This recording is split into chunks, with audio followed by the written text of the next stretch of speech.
Hello, my friends.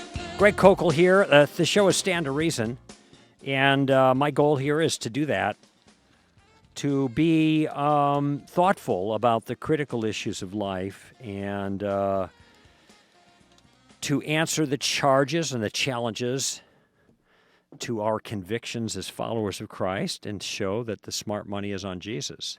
If you'd like to participate in that conversation, you're welcome to do so. The number is 855-243-9975. Our live show is on Tuesday nights, so you'll have to call in then between 4 and 7. That's Los Angeles time. Be glad to chat with you about anything on your mind in that broad area. And I'll do my best to give you a piece of my mind. We have a carryover caller from last hour that probably, before I get into some comments here at the top of this hour, I should take, just out of courtesy. Barb, you've been waiting for a while, so thank you. Hi there. Hi there. Welcome to the show. Thank you. Thanks for taking my call. Sure. I really appreciate your ministry, and I learned so much from listening to the questions and then the wisdom behind your answers. My question is about this. My husband is in possession of a Masonic sword that belonged to his grandfather, who died a long time ago. I've read some about Freemasonry over the years, and I understand there's a lot to be concerned about with that organization. My question has to do with the sword. It's been in a trunk in our home for probably 25 years, and it just surfaced recently when my husband went through the trunk, and I didn't think much about it, but I have a friend who's quite concerned about the fact that we have this in our home. She thinks that because it's associated with what she would consider an evil organization, that it could bring evil influences into our home, and that we should get rid of it. My thought, and I'm curious what you think about this, is that an object in and of itself is not evil. We don't worship it, of course. We don't assign any value or meaning to it at all. It's just a sword. I think of it kind of like the meat offered to idols in 1 Corinthians 8, and yet that goes on to say that if something offends another believer, it's a sin to wound their conscience. So my question, I guess, would be what your opinion is about even having that. It's really interesting you call on this, because just the other day, and I was chuckling before the Lord just a few seconds ago about this, that just the other day I was actually reading this passage, and I was chuckling because, and I was kind of saying in my heart, Lord, it just doesn't, I'll just read something out of nowhere, and then somebody asks me about that particular thing. It's just funny how many times that will happen. Gee, I was just there. Now, the liability is that people get the idea that I am constantly and thoroughly in Scripture all the time, and so no matter what they ask, I was just reading that the other day. I read my Bible cover to cover last week, and I recall that particular. Well, this isn't the case, but I have this serendipitous reading sometimes, and it just happens to be something that comes up, and this is one of it. And so, even as you're talking, I was here at 1 Corinthians 8 looking at this, and it's the same thought that I had. And when I was reading this, I was trying to balance those, in a sense, those two things that you just described in my own mind, how to deal with these things. My sense is, and I don't know, pardon me, if it's just from the passage 1 Corinthians 8 that I got this, or maybe there's some other place, and I'm not doing cross-referencing right here now because we're chatting, but I agree with you that I do not think that objects have power. I think that is an occultic view of things. When I lived in Thailand, children, sometimes Cambodian children, I was working in a Cambodian refugee camp. It's 32 years ago now. But they would find the people would find stray keys, and both the Thais and the Khmer did this. They would put a key on a string around the neck of a child, and they fancied that this fetish, this spiritual device, actually would protect the child from spirits. That there was power in the object. Now, this is superstition. There is no power in objects, and I think this is what Paul is getting at here when he talks about concerning things sacrificed to idols. He says, if anyone concerning the eating of things sacrificed to idols, verse 4, we know that there is no such thing as an idol in the world, and that there is no God but one. For even if there are so-called gods, whether in heaven or on earth, as indeed there are many gods, many lords, yet for us there is but one God, the Father. Now, I think his point is that when it comes down to it, there's only one God, and idols are nothing. Idols aren't gods.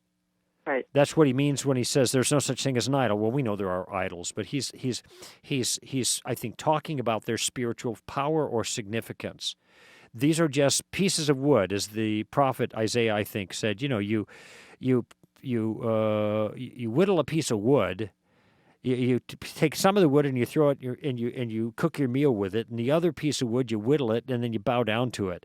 And it has eyes and can't see, and ears and can't hear, and a mouth and can't speak, and those who worship it are like it. So I think that's the point he's making. There is no power in the object proper. Now, your friend would probably say, well, I know there's no power in the object. It's just the demon that's associated with the object. Well, I don't know that a demon is associated with the object, first of all. And certainly if Paul seems to be speaking dismissively here about idols, and certainly if the sword has a demon associated with it, an idol that had things sacrificed to it would have a demon. How much more, would that have a demon associated with it? And he seems to be dismissive with regards to the significance of that. So I have no reason to believe from any scriptural teaching that when one gets an object, that a demon comes along with it. Okay? Mm-hmm.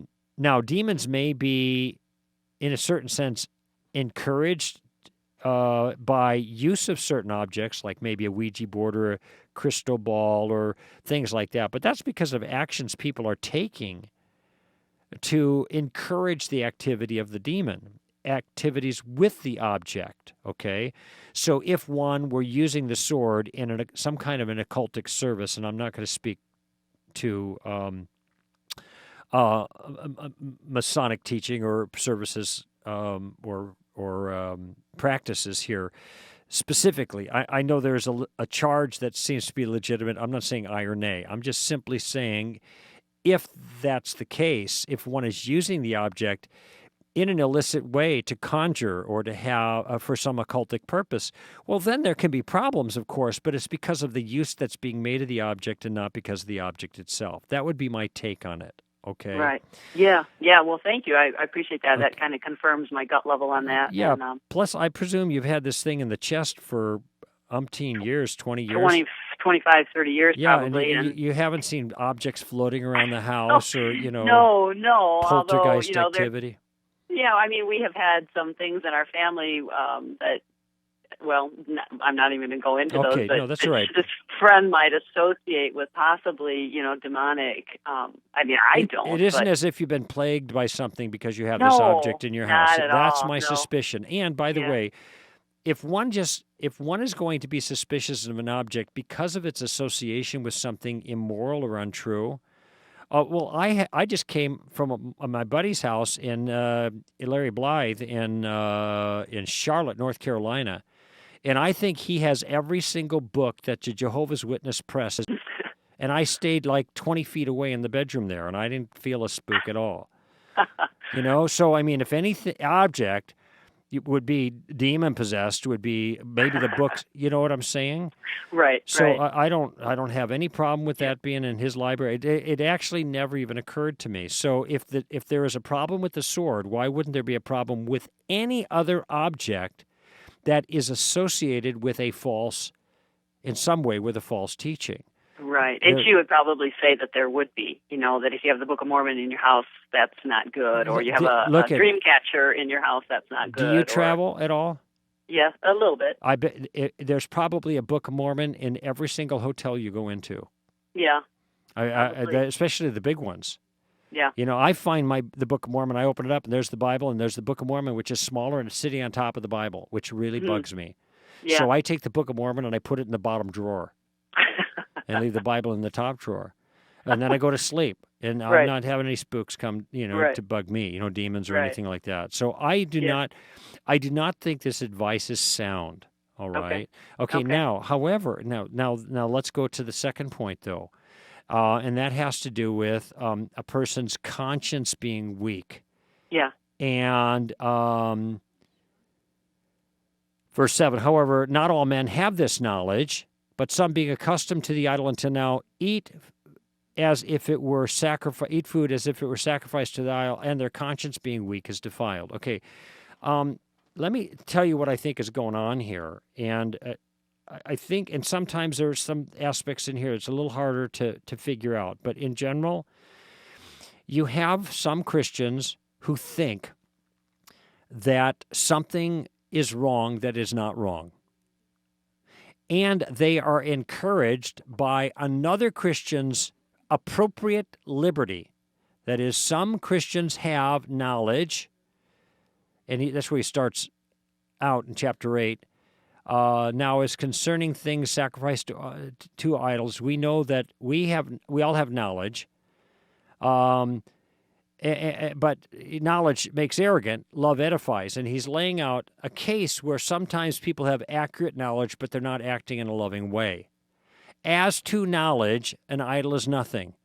As to knowledge, there's nothing wrong with eating meat sacrificed to idols. However, some people think it's wrong. And Paul says if they think it's wrong, they shouldn't do it. And for the Christian who has knowledge, if his appropriate liberty encourages the non-Christian to do something, the weaker brother, the weaker brother, which is the new Christian, the immature Christian, to do something that violates his conscience, he shouldn't do it. So if a person really deeply, mistakenly believes that eating meat sacrificed to idols is wrong, then he ought not do it until he's convinced otherwise, because he will wound his conscience. That's called stumbling. Mm-hmm. Causing somebody to do something they believe is wrong. That's what stumbling is. Stumbling is not doing something that is just contrary to another person's conviction. Okay. Somewhere Paul says, why is my conscience, or why are my beliefs or my actions to be informed by the conscience of another? It may be in the Romans passage that deals with this kind of thing. So if your friend has a sword and they think it's wrong to keep it, but they know you keep one, and therefore they're going to keep it, well, then this is more akin to the circumstance Paul is concerned about in 1 Corinthians 8. Yeah. He is not saying that your conscience ought to be informed by everybody else's sensitivities so that you can't ever do anything that somebody else thinks is wrong. I don't think that's what's going on here.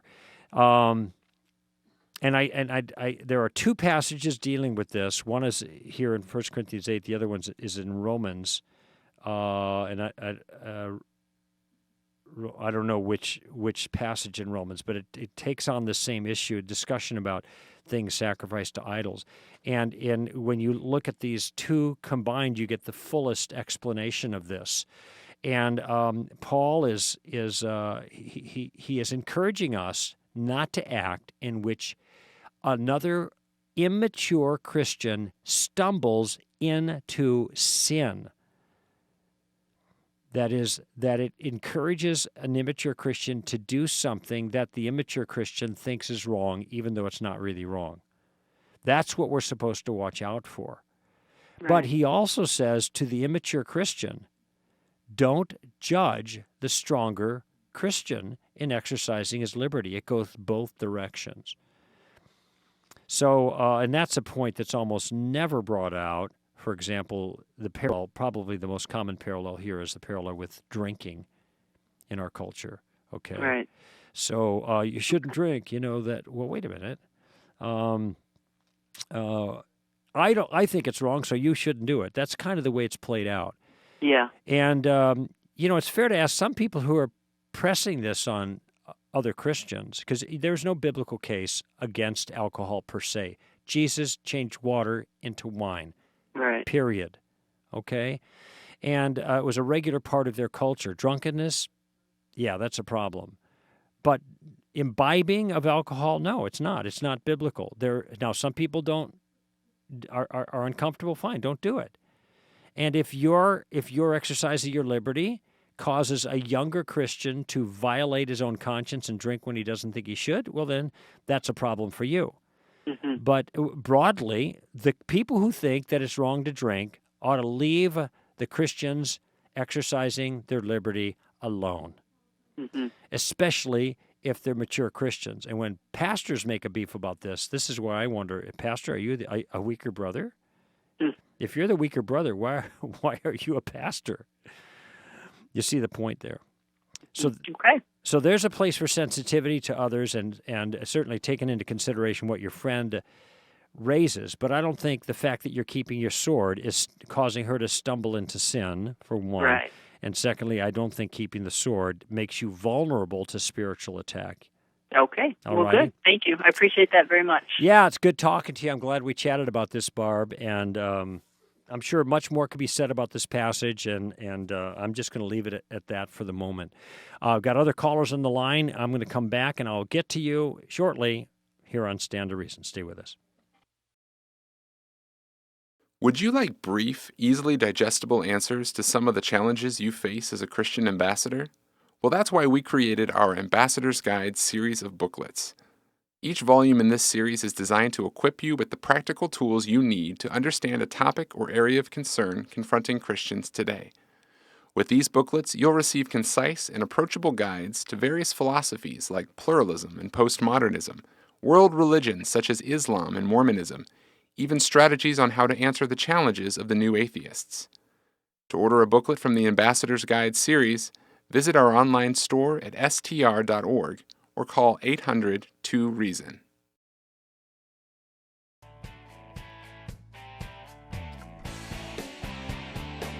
Greg Koukl here, giving you a piece of my mind today on Stand to Reason. Lots to talk about, but I got a pretty full bank of callers, so let me run through a couple of those. Jared in Omaha, Nebraska. Hi, Jared. Hello. Hello. How are you? Good. Fine, thank you. Greg, I've got kind of a personal and practical question today. Mhm. I'm an ordained pastor, and my wife's sister, my sister-in-law, just recently got engaged. Mm-hmm. She's a professing Christian, and her fiance is not. and so I have three very closely related questions. Mm-hmm. Actually, I thought 2 weeks ago someone was calling, and I thought they were going to ask the question I was going to ask, and that I wouldn't need to call, but it was close, but not on the nose. So my question is the Bible explicitly clear on the prohibition and sinfulness of a Christian marrying a non-Christian? Mm-hmm. That's my starter question. Okay. And then, you want me to stop there, or do you want to? Well, I can list them here, and we can Okay. move however you want. Okay. Well, I'll go ahead. This is and like get the other three, like and, yeah, that'll McDonald's give you will the have direction of the question. we'll have it your way. Okay, go ahead. Second question. If so, is it just as wrong to officiate or attend an unequally yoked wedding as it would be a same-sex wedding? And then also, in relation to your, I've listened to your arguments regarding same-sex weddings and that people shouldn't attend them because they're giving tacit approval Right. and celebrating that union. Correct. So shouldn't the same reasoning that prevents a pastor, myself, from performing an unequally yoked wedding, shouldn't that also prevent any Christian from attending such a wedding? Oh, I thought I guess that's the direction. Oh, I see. Okay, so your second one was actually two. So is the Bible explicit? Then the question about officiating and the question about attending. Okay, this is actually fairly easy. The Bible is explicit. And the passage, I'm sure, is one you're familiar with, is 2 Corinthians chapter 6 and 14 and following. And this is the beginning of the pericope. In other words, verse 14 is the beginning of this next section, and there's 5 verses there. Do not be bound together or yoked or unequally yoked is the, I guess, literal rendering, together with unbelievers. So there is a straightforward statement. Now, I don't know what behavior could be more a more clear example of being unequally yoked with a non-believer than marriage, because it is the closest human relationship, except for maybe childbearing, but that's different. So, because it's not an elective relationship. This verse 14 may apply to other relationships as well, maybe business relationships and some other things, but it certainly would apply to marriage. If it didn't apply to marriage, I don't know what this verse applies to. And the language there is yoked. This is like two oxen under one yoke. So a non-believer and a believer that are under the same yoke are trying to pull together in common cause. Now, how can two people pulling in common cause pull in the same direction when they live in different worlds? And here I think it's really referring to the kinds of relationships that could have a bearing on you being a consistent Christian and a faithful Christians. And in following this phrase or sentence I just read, you have a bunch of comparisons for what partnership have righteousness and lawlessness, what fellowship has light with darkness, what harmony has Christ with Belial, or what has a believer in common with an unbeliever, or what agreement has the temple of God with idols. For we are a temple of God, he goes on to explain, and citing the Old Testament. I'm looking for a certain, do not touch what is unclean, and I will welcome you. Come out from their midst and be separate. This is the Old Testament passage that Paul is citing here from Isaiah 52, I think, to apply to this command not to be unequally yoked together with unbelievers. So I don't know what could be clearer in terms of a directive from God regarding marriage. What could be clearer? I don't know what. And now, as I read that passage, obviously that's the first one I went to because everyone, when you even talk about the marriage of a Christian and a non-Christian, the phrase that comes to everyone's mind is unequally yoked. Correct. So this is the first place I went. Now, within the context, he doesn't seem to be addressing marriage other than that one phrase, unequally yoked. It jumps out at us because it's such a common Christian phrase now. We talk about Christians marrying non-Christians, and that's the title that we've given it. But as I'm reading the chapter before, the surrounding passage, it doesn't seem to be addressing marriage. He seems to be addressing the church as a whole and how they should be conducting themselves in the midst of idolaters. I agree. Now, I understand that there's a general principle that makes that we are making specific application to this one area. Right. But then I also look at this verse and I'm like, okay, if this actually applies to if this is a principle and we're applying it to marriage, then why do we not also apply it to business partnerships or to friendships, or I can think of a dozen other relationships that Christians may have with non-Christians where nobody bats an eye and nobody quotes unequally yoked type verses at them. Well, and yet, as I read the context of this passage, it doesn't seem to be directly addressing marriage. Okay, you're right. As I read it. Yes. Well, that's correct. Now, what if the passage said, don't get wet with water? And somebody says it doesn't say anything here about swimming. Nowhere do I see any reference to swimming. But of course, swimming entails getting wet with water. And so if he says don't get wet with water, it covers swimming and bathing and jumping in the lake or jumping in the ocean or showering or all of those. And this is the same kind of thing. He says do not be unequally yoked together with unbelievers. So this is prohibiting a certain kind of relationship between believers and unbelievers. What is it prohibiting? Yoking together. Okay. What might that include? And I think it might include some of the things you just described. maybe certain types of business relationships, all right? I don't think it includes friendships because we are explicitly told to go into the world and befriend the unbelievers, all right? And actually, even in the first letter to Corinthians, Paul said, "I didn't tell you to avoid being involved. Don't be involved with the non-believers who are sinners." I said, "Don't be involved with Christians who are sinners." This is chapter Sure. 5. Okay, so we know it doesn't exclude friendship, but I think you're right. If we are told not to be bound together in a compromising way with someone who does not share our love for Christ and our worldview, that's like light and darkness. Sure. And keep in mind the comparison here. It says a believer with an unbeliever.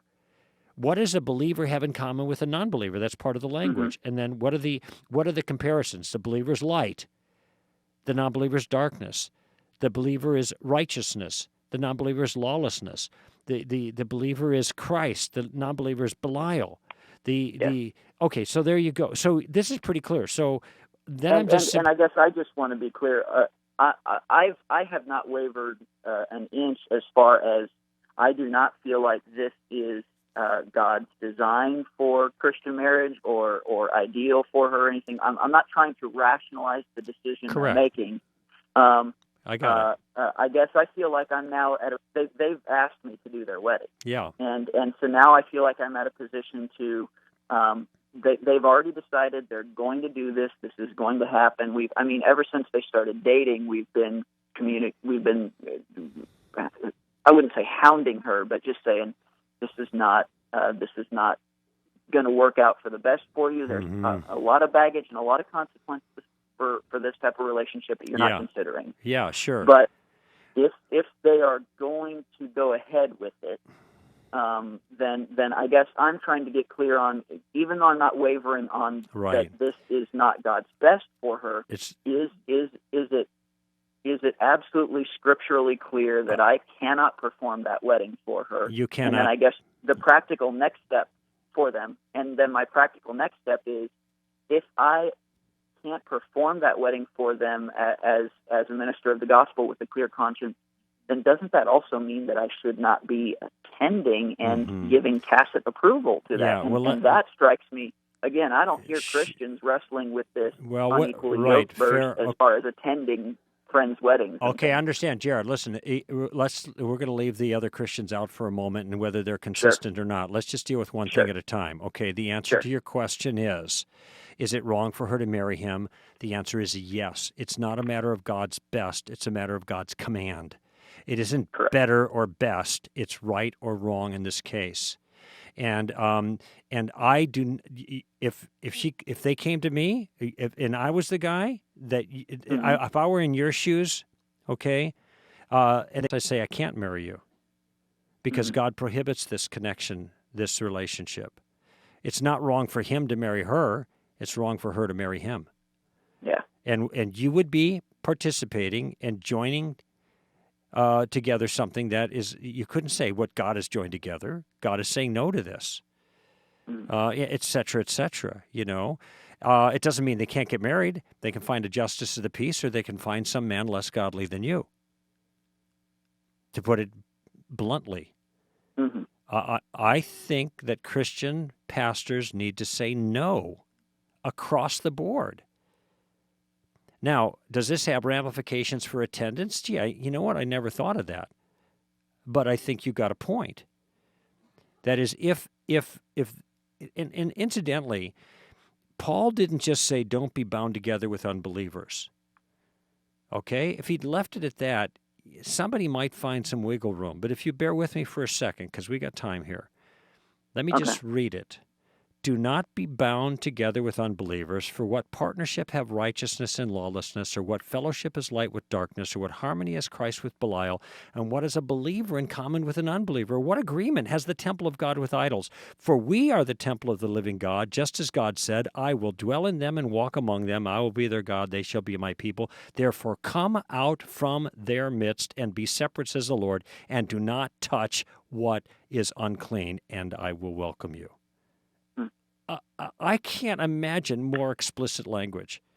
It is so explicit. It is so unequivocal. It is so clear that I can go, and maybe it sounds like I've been speaking bluntly here, but to me there's no wiggle room here. I can confidently go to any Christian who's going to do this, thinking about doing this, and I'm saying, what you're doing is a wrong thing.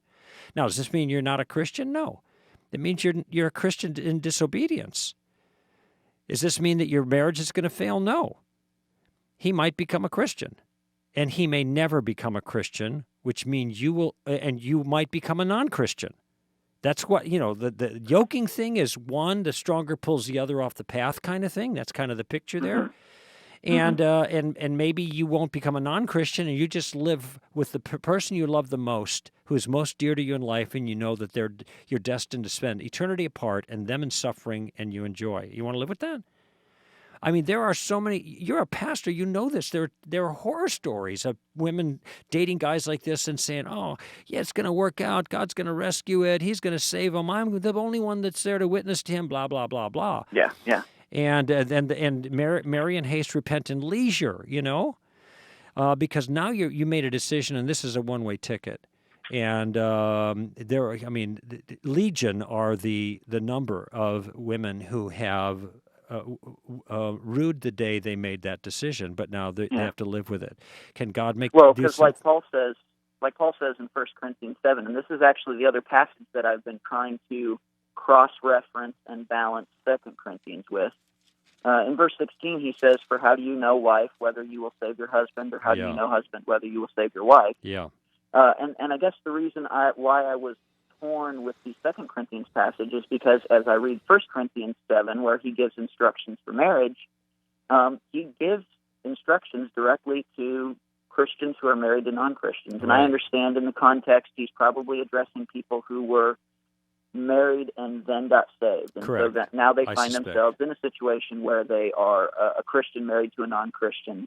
But Paul tells them to stay in the situation that they find themselves in. Don't leave that person if that person is willing to have you. Right.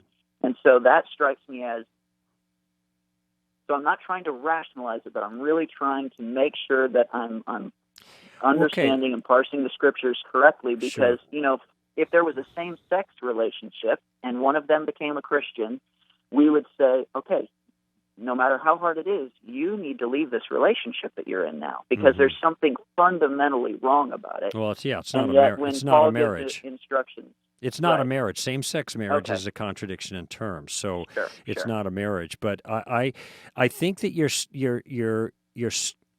straining a little too hard at the fact that the word marriage is not mentioned here, and I'm thinking this passage is more expansive than marriage. It is not less expansive than marriage. It includes more than marriage. If we do not be bound together with unbelievers, if that doesn't apply to marriage, I don't know what it can possibly apply to. Because, as I said, that is the relationship that is the most weighty, you see. So, anyway, just I don't know. I think we probably covered the bases here. I think so. The last thing is attendance, and you have a very, very good point. If the union is wrong from God's perspective, whether it's a same-sex union or a marriage between a Christian and a non-Christian, then can we actually celebrate it? Now, one thing that might happen in the assessment, so we're just going to talk about the attendance issue. It may turn out that in your assessment, in one's assessment, I'm not going to make it personal with regard to your circumstance, in one's assessment, you have people that are professing Christians, and it's clear they're not regenerate. One Yeah. person's a so-called Christian, the other one's not, but neither are regenerate. That is, I don't think that's the same circumstance that you're facing. And so, but if somebody's a Christian and they said, yes, I love Jesus, and you get it right, they got it right, and they, for whatever reason, they've fallen into this compromised relationship, they want to get married, I would say, I cannot bless this union, and I will not, and I'm sorry. But I wouldn't apologize one whit for it. It might be the discomfort of you saying, I cannot bless this union, that might, knock some sense into this young lady. And again, it's easy for me to speak freely because I don't know her. I'm not emotionally connected or anything, but this is just flat out wrong. What could be more clear than 14 through 18? Have her read it out loud and then say, to what circumstance is Paul speaking? You tell me. What's he talking about? What relationship would fall underneath this category? I don't think friendship, casual things, no. But more weighty things? Yeah. By the way, this is good advice regardless of what religion anybody is. If you have a Jew and a Muslim and they are both serious about their faith commitment, this is stupid to get married. You're engineering trouble. So there's a wisdom consideration here that ought to be obvious to everybody, although apparently it's not. But there is anybody a moral... who takes their worldview seriously. That's correct. But this is beyond that. This is a moral issue for the Christian. That comes first. But the common sense of this passage ought to carry the day, is what I'm saying. Even if the moral sense doesn't impress her, the common sense of the passage ought to. All right, Jared? Thanks for your time. Yeah, and I don't think I've made your job easier. I just hope I've made the options clearer. Clear. Like you said, clarity before agreement. So yeah, well, that's Dennis Prager. That's Dennis Prager's slogan. On the issue at hand before I try to agree with anybody around me. I'm with you, and I thank you for that, Jared. By the way, clarity before agreement, a wonderful kind of operating principle to go by in discussions with other people. This is a Dennis Prager principle that I have adapted and adopted for myself, and many of you can too, especially in the area of discussion. But I'll give credit where credit's due on that aphorism. All right, we're going to break here. I'll be back with more of your calls after this. You can find STR on Facebook, Twitter, Google+, and Pinterest. Interact with STR staff, post comments, get involved with other like-minded Christians. Want to know what is going on with STR? Speaking events, new podcasts, resources, and articles? Follow STR online. You can find all of our social media connections at str.org. Well, that last call was, tough medicine. I can appreciate that. I've run into this before, friends, and I just sometimes, I think we have to get clear on what is expected of us and then just not be moved in things that are completely obvious. If somebody came to me with the request that this dear man was confronted with under the same circumstances, I would just simply say, I cannot do that. I'm sorry, but I cannot do that. And I give the reasons. And we don't need to make excuses. We have allegiance to a higher authority. We are Christians. We are followers of Christ. And Christ didn't say this. No, but Christ's representative did. It's the same deal. It's God's word, right? All right, let's go to San Diego. Dave, welcome to the show. Hi. Hello, Dave. Greg, thank you for the interview that you conducted with your pal J.P. Moreland a couple of weeks ago. You're welcome. That was a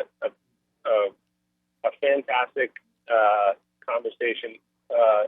He is somebody that I would like to meet on the street, just because he seems like such a kind and jovial person. Uh-huh. And I think that shines through. Yeah, well, I'm glad to hear that. He's also a deeply thoughtful guy, too, so it's an interesting combination. Combination, yeah, Right. yeah.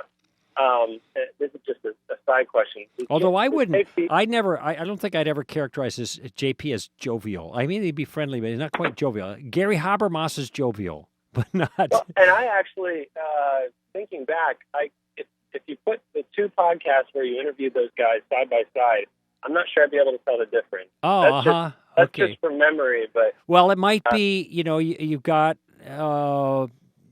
People may often come across differently when they're in a professional capacity communicating on the air than they do in a non-professional capacity. I've known both of these guys for years, and they're both a bunch of fun, but they have very different personality. And I would say the word jovial applies more to Gary than it would be to JP, but that's neither here nor there. That's all right. I'd like to meet them both. Yeah. If I could sit down in a room of thinkers like the group of you, I'd be on cloud nine. Well, sometimes we talk about very mundane things. Gary Habermas, for example, is a huge sports fan. And so, he's also a smallmouth bass fisherman, but he always throws with a Zebco 33 or some push-button reel, and all he throws is a quarter-ounce grub. That's all so he's got boring tactics, but he loves talking about fishing, So, anyway, That's common ground. Yeah, it isn't like we're always talking about high-minded matters when we hang out. Of course, of course. Well, the timeliness of the interview that you had with JP a couple of weeks ago was perfect with a Facebook message interaction that I find myself in right now with a gal from New York that I don't know, but we have friends in common. Mm-hmm. She made a comment somewhere about life after death and how she doesn't believe in it. There was a time when she did, but she does not any longer. So I said, I'm going to jump on this, start a conversation with her, ask her about the soul, and then springboard from there into what happens. Mm-hmm.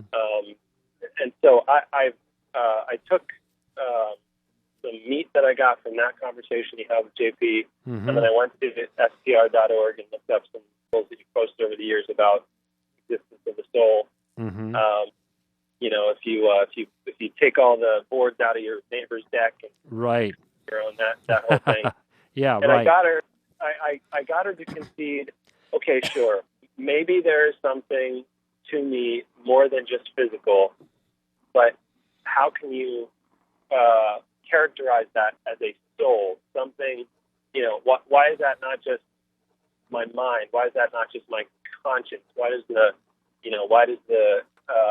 deeply weighty word soul have to be attached to it? Well, when you say conscience, you mean consciousness is what you had in mind, right? Consciousness, yeah. Yeah. Sorry, Why? yeah. Well, it is your consciousness, and what a soul is one's immaterial self. And the immaterial self is what is conscious of itself. It's a self-awareness. So it isn't like we're playing fast and loose with terminology. Yeah, there's a consciousness, but we're going to slip in the word soul here. But that's what a soul is. A soul is an immaterial self. And the thing that is conscious is one's self. And how do you prove that? You reflect on it. All you do is pay attention to the notions. I am aware of myself, okay? I have been aware of myself being me ever since I can remember being aware, which is maybe 2 years old is my first birthday. I mean, my first memory. My second birthday is my first memory that I'm clear on. And because I got hit by a truck on my second birthday. Oh, my gosh. Actually, I got bumped by a truck, and it broke my leg, and I went to the hospital and blah, blah, blah. But, okay, the question is, am I the one who was bumped by that truck 62 years ago? And the answer is, I think so. Yeah, that's the reasonable answer. But this body I have is not the body I had then. I was a little boy then. I'm a big... Your cells have been recycled. And all of that physical stuff has been recycled, and that's the illustration from the deck that that you got from what I wrote before. Which illustration, by the way, is in the booklet, the small book, Precious Unborn Human Persons. So if people want that whole accounting of the soul, that's in Precious Unborn Human Persons, which you can get at Stand to Reason. But the key there is this is a technique to demonstrate that she is not her body. But she is an immaterial self that sustains its identity over time, even while the body changes, okay? And that she, that is her conscious self that sustains its identity, it still remains itself over the time of her physical changing body, is what's called a soul. So again, there's nothing tricky about this. When she says, I'm conscious, if she acknowledges her consciousness, you ask her, is your consciousness in charge of things, or is it just happening? Is what you're aware of, which is yourself, are you making decisions? Are you moving your lips? Or are your lips moving you? Are you just along for the ride, or are you doing things? This is top down. Our consciousness is running the show. It's obvious to us. Well, the consciousness is what the soul is. You want to call it a loop-de-doo? Call it whatever you want, but that's what's meant by a soul. So then, the invisible self. Knowing, there are several ways that I could try to help provide evidence to her of the Judeo-Christian worldview. But what would you recommend from there? What is the best path to take? Well, any evidence for the soul is going to be evidence for a worldview. Worldviews are packages that they're like puzzles. They are pictures of reality, like a puzzle is a picture of reality, in that the individual pieces fit together. And so one of the pieces of our worldview is the soul. There's lots of pieces to it, but this is our immaterial self. The material world is real, so is the immaterial, and our fundamental selves are immaterial. Now, we can provide philosophic arguments, like I've just offered here, for why we think that is actually the case. If we can give a persuasive argument why that's the case, then at that point, we can show that our view matches the way the world really is. Okay? But there are other faiths that also agree there's a soul. Well, when the other faith agrees that there is a soul, then at that particular point they're speaking accurately about the world. And so but materialism doesn't agree that there's a soul. And so if when you have evidence for the existence of the soul, that is going to adjudicate against worldviews that have no place for the soul within their worldview. That's going to demonstrate that worldview is false at that critical point. But it means that the other ones that believe in souls are still in the running. And so then you begin the process of elimination with other observations. Now, apparently she's not convinced about the soul, or maybe she's just beginning to give kind of grudged acknowledgement to it. And this is where I think some of the arguments that J.P. Moreland and Gary Habermas advance in... what is their book about the soul? Do you remember that, Melinda? Moreland Habermas' book on Life After Death was the original title. Beyond Death. It's called Beyond Death. Beyond Death. And there, Gary, especially the newer edition, has extensive material on NDEs, near-death experiences. Now, you can't press NDEs, the evidence for NDEs, too far. But there is power, and Gary doesn't. He's very careful about that. But evidentially, you can falsify materialism.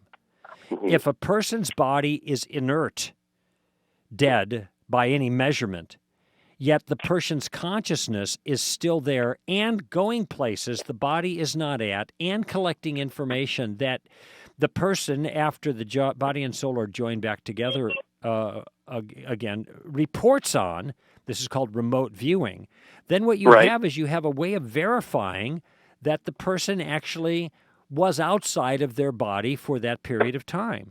Like the false teeth in the drawer. Well, that's one example. There's dozens and dozens of examples of this that are evidentially sound.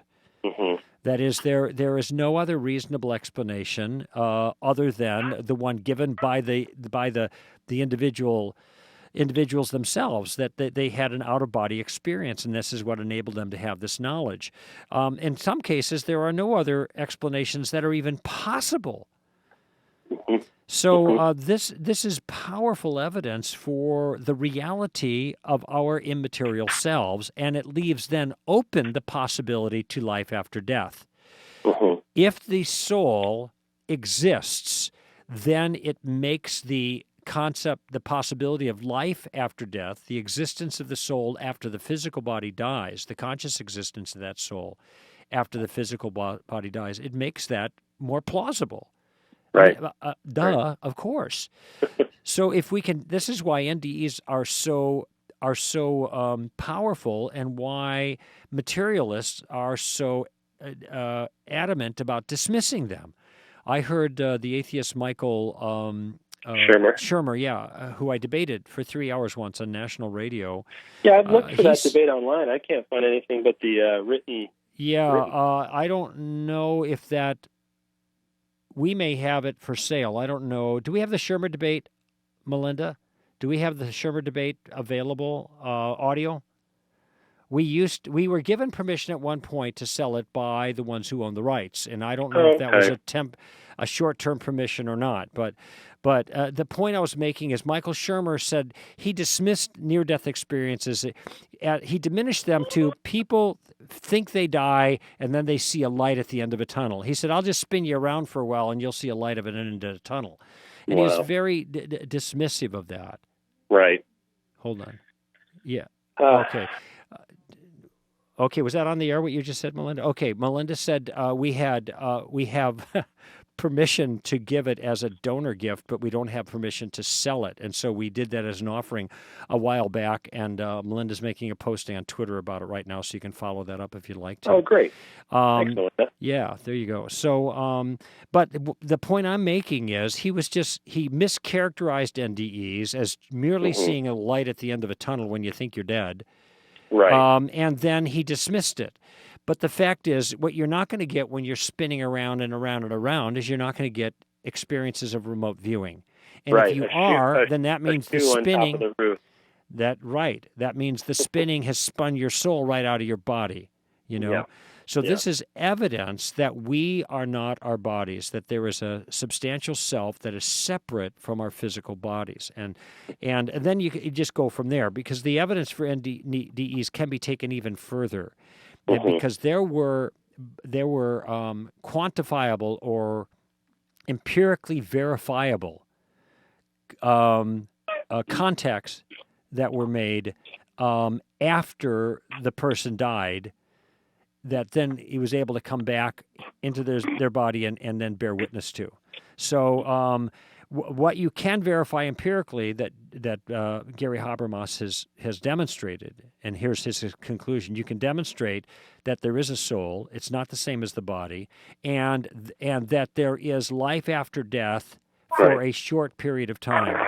That's what can be verified. Right. Okay.